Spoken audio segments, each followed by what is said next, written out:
Last session, you were assigned to examine a historical command decision and decide whether the captain was correct. Today, you will defend that conclusion. And before anyone begins, if you use Professor Breezerius' debate preparation packets, I will know. Tellarites have an instinct for weak arguments. To begin. Professor, my selection is Captain Maxwell. He saw enemies everywhere, like Shaka when the walls fell. The Cardassians were no longer at war, but Maxwell fought them anyway. A captain who sees war when peace exists becomes the war. A poetic condemnation, but history is rarely so tidy. Captain Maxwell believed the Cardassians were secretly rearming, and he was not entirely wrong.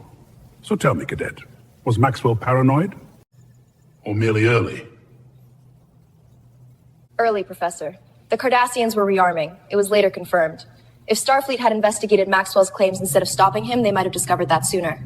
And the treaty that created the demilitarized zone might have looked very different. An interesting perspective, Cadet. Without that instability, the Maquis may never have formed. Maxwell may have seen the problem before anyone else, but the way he acted failed to uphold Starfleet's chain of command and evidentiary standards. Acting on suspicion alone risks turning a warning into the conflict itself. Now we are finally arguing!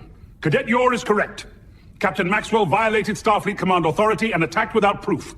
And Cadet Rainesh is also correct. The Cardassians were rearming, so Maxwell was right about the danger, but wrong in the way he chose to confront it. That, cadets, is the uncomfortable reality of command. You can be correct about the problem and still make the wrong decision.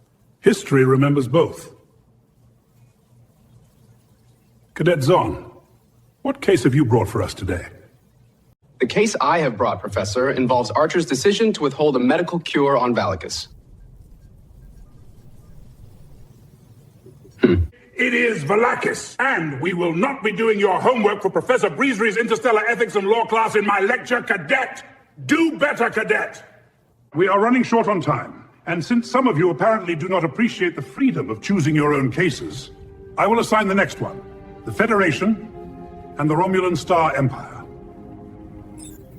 A relationship spanning centuries, wars, ceasefires, treaties, and yet never a lasting peace. So your task is simple. Identify the moments when peace might have been possible. Explain why it never happened. There's many opportunities. I expect you to decide which ones were squandered. Class dismissed.